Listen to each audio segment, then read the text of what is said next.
Bonjour à toutes et bonjour à tous, bienvenue sur objectivemoto.com pour vous présenter ce nouveau modèle de chez Honda, le XADV.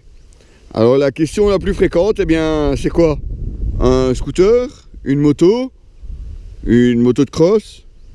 Finalement, un peu des trois.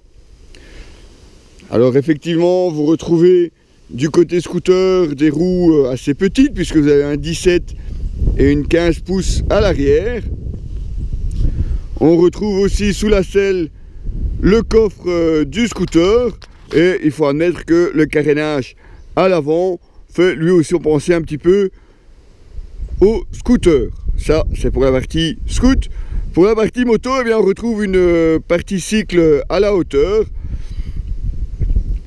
une fourche avant inversée, un double disque à l'avant, mais surtout un bicylindre de 750 cm3. Alors certes avec la puissance assez modeste mais largement suffisante, en tout cas pour pouvoir en profiter au quotidien. Partir en balade, c'est vraiment pas un problème. Comme vous pouvez le voir, la selle est très grande et très accueillante. On peut facilement faire plus de 200 km sans aucun souci à son guidon, son grand guidon même, on devrait dire.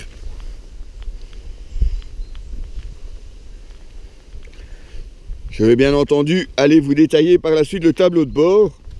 Et comme vous pouvez le voir, oui, pour la partie cross, vous avez quand même des suspensions avec un débattement assez important, des roues à rayons, même si elles sont petites, elles sont quand même superbes, hein, franchement, du beau travail de chez Honda. Alors vous allez me dire, oui, la moto elle est pas propre. Ben ouais, en même temps, vu la météo lors de cet essai, on n'a pas vraiment eu le choix, hein. Alors si vous vous demandez ce que peut bien être ce pose-pied, c'est une option proposée pour Honda. Comme vous pouvez le voir, pose-pied cranté pour avoir suffisamment de grip. Ça c'est si vous quittez l'asphalte. Ceux-ci par contre sont les pose-pieds pour le passager. Quand vous n'en avez plus besoin, ils se font très discrets. On retrouve sur le commodo gauche un plus et un moins. Oui, on retrouve ici la fameuse boîte DCT que vous pouvez donc bien entendu piloter de façon automatique, toujours comme sur les autres 750 avec le mode D pour drive ou simplement ville, et le mode sport qui apporte évidemment un surplus de dynamisme et c'est assez sympa à piloter. Vous pouvez aussi bien entendu passer en mode manuel, mais franchement une fois qu'on a essayé le mode automatique, comme je le disais déjà lors de l'essai de la NC 750S, on reste à mon avis en automatique.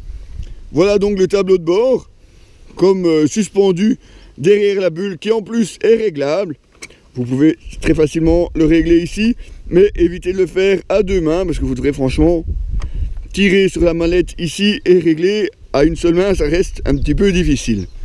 Donc le tableau de bord, comme vous le disiez, très complet puisque vous avez la consommation moyenne ou la consommation instantanée, la jauge, l'heure, la date, au cas où vous auriez oublié quel jour on est, un contour qui ici est forcément bien utile comparé à un scooter puisque vous pouvez l'utiliser en boîte manuelle séquentielle, il n'y a pas d'embrayage. Ici vous avez le frein, c'est un petit peu normal.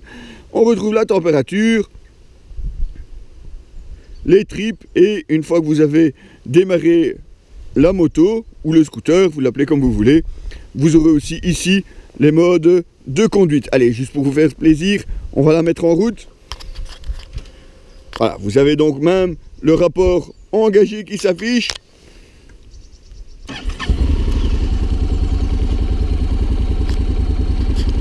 Et ma foi, une sonorité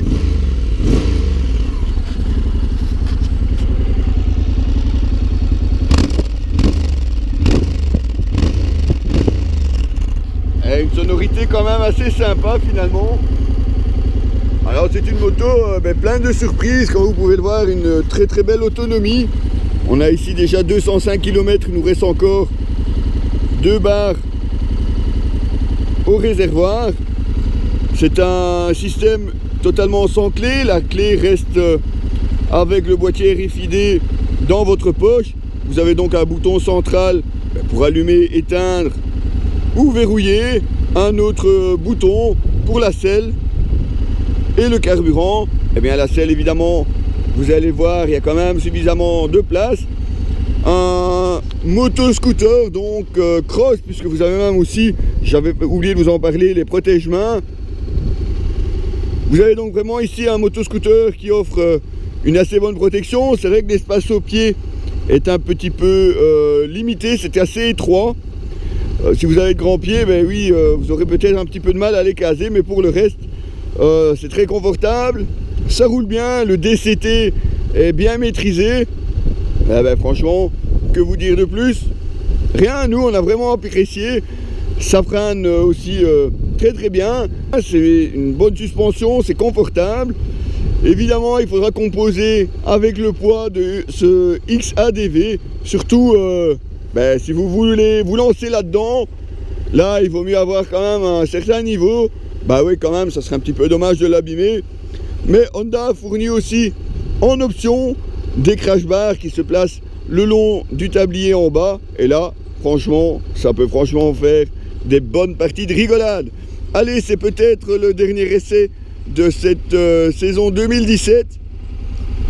Nous, on continue bien entendu les essais matériels et peut-être encore l'un ou l'autre scooter à vous proposer sur objectifmoto.com.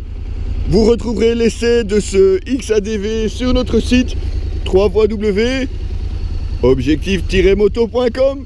Les amis, à très bientôt et matez-moi ce regard. Ça vous ferait peur, non? Allez, à bientôt et merci surtout de nous suivre. Et surtout aussi, n'oubliez pas de vous abonner à notre chaîne YouTube. Et ouais, c'est ça aussi. Sans vous, on ne ferait pas grand chose non plus.